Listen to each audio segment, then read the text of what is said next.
Il y a un an, on vous avait alerté sur l'assurance emprunteur et sur les milliards que les banques devaient selon la loi rembourser à tous ceux qui avaient souscrit un contrat d'assurance. Cette histoire est en cours et c'est un scandale considérable depuis 1965. C'est quoi le scandale déjà? C'est simple. Une banque vous accorde un crédit, c'est sympa. Pour faire face au coup dur, elle vous conseille forcément de prendre une assurance, sympa aussi.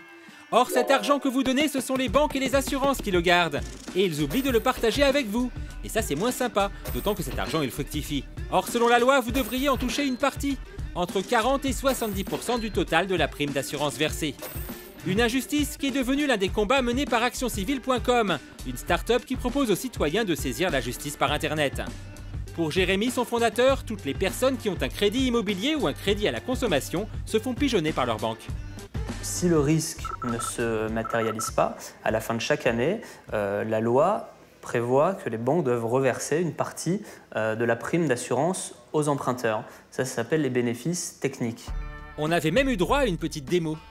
On a un petit outil de simulation qui va permettre d'estimer le montant qui aurait dû être reversé par la banque. Donc mettons que j'ai un crédit immobilier que j'ai souscrit en 2003 sur une durée de 20 ans pour un montant de 300 000 € avec un taux d'assurance de 0,5% par an, c'est le taux classique. Vous voyez là déjà la banque aurait dû me reverser à peu près 2 000 €. Eh, pas mal.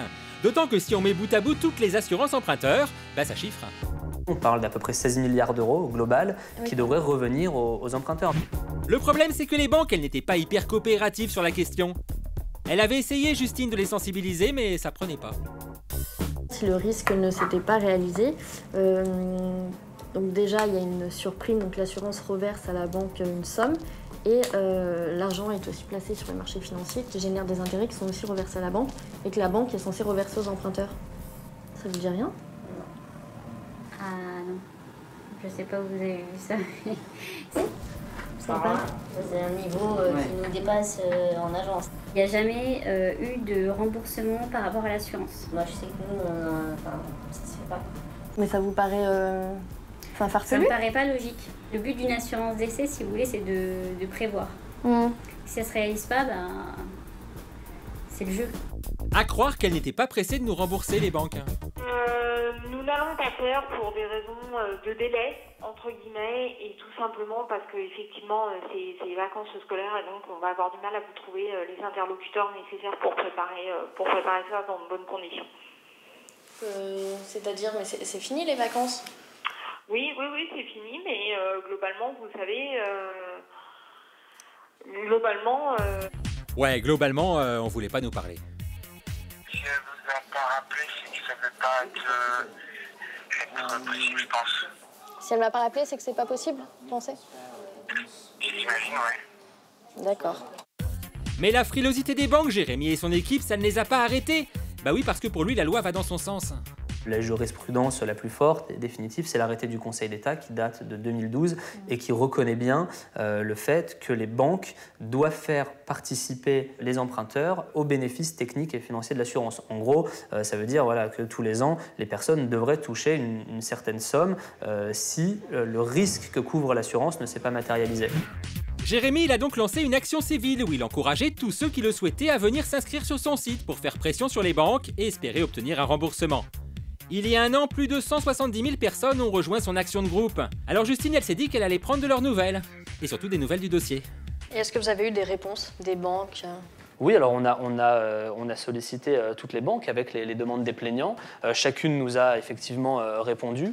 Malheureusement, aujourd'hui, les banques restent sur leur position, c'est-à-dire qu'elles disent aux emprunteurs, certes, il y a des sommes qui devraient revenir aux emprunteurs, mais elles ne doivent pas leur revenir individuellement, mais collectivement. Quand bien même elles sont d'accord pour dire effectivement, on a capté des sommes dont on n'est pas sûr qu'elles doivent nous revenir ou pas, elles ne font pas l'effort de dire voilà comment on devrait aujourd'hui, maintenant qu'on a connaissance de tout ça, apprécier éventuellement une rétrocession de ces sommes. Oui, c'est très surprenant, mais elles veulent pas passer à la banque, les banques. Alors quoi, c'est mort?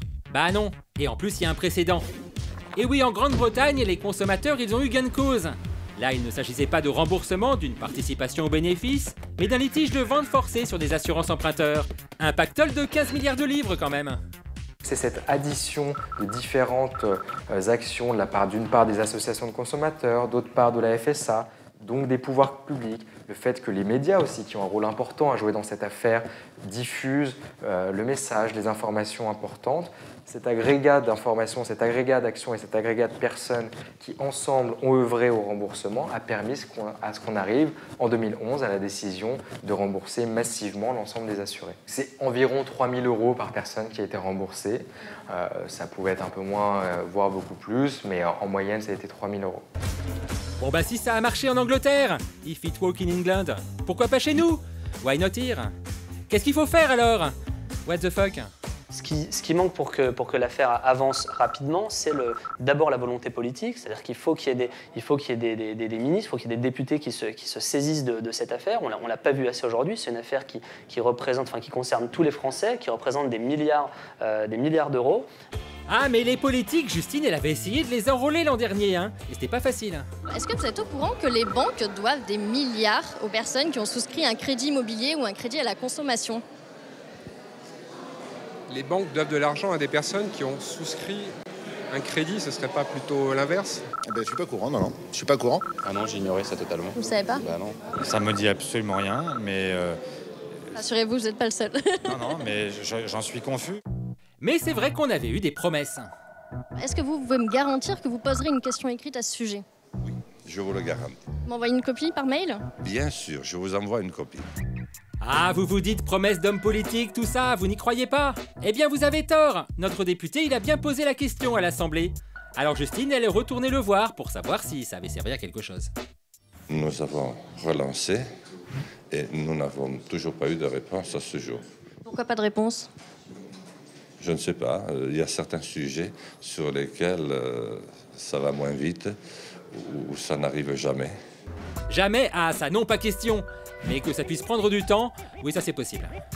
Ce qu'il faudrait pour que ça bouge rapidement, c'est la volonté politique. C'est la volonté politique de faire bouger les choses. C'est que les autorités de régulation, peut-être l'AMF, peut-être la DGCCRF, lancent des enquêtes sur le sujet pour voir précisément ce qui doit revenir aux emprunteurs, à des groupes d'emprunteurs. Ah, bonne idée ça, la DGCCRF. Justine, elle les a contactés pour savoir si de leur côté ça bougeait un peu. Les services techniques, ils sont effectivement défavorables à une interview, une transmission d'informations sur le sujet parce que justement il y a des interrogations en cours, mais il y a un contexte qui fait que pour l'instant, en tant qu'administration de contrôle, on peut pas communiquer. Mais malheureusement, je peux pas m'étendre, si vous voyez ce que je veux dire, parce que ce serait vous dire pourquoi on ne peut pas communiquer, Bah oui. donner des informations. Et malheureusement, pour l'instant, je n'ai pas l'autorisation, notamment sur les pratiques abusives, estimées abusives des banques. Malheureusement, pour l'instant, voilà, j'ai pas de... Ah, c'est parce qu'il y a une enquête ou un dossier qui est en cours et du coup, vous pouvez pas communiquer maintenant? Voilà, la formule habituelle, c'est je ne peux pas confirmer ou informer. Donc, si vous voulez, mais voilà, on peut estimer qu'il y a des enquêtes en cours. Ok, l'enquête est en cours, laissez la police faire son travail, faites confiance à la justice de votre pays, tout ça. Bref, ça bouge. Lentement, certes, mais Jérémy, il en est certain, sûrement. Il y a fort à parier que si demain, collectivement, les personnes qui sont inscrites sur Action Civile saisissaient les tribunaux, on aurait beaucoup de personnes qui auraient gain de cause. Mais au bout de combien d'années, avec quels efforts, et surtout, voilà, on a plutôt intérêt à privilégier une voie amiable. Donc c'est pas foutu là encore? Non, c'est pas foutu. Après, c'est des affaires c'est un travail de longue haleine. De toute façon, Justine, elle lâchera pas l'affaire, alors on vous tient au courant.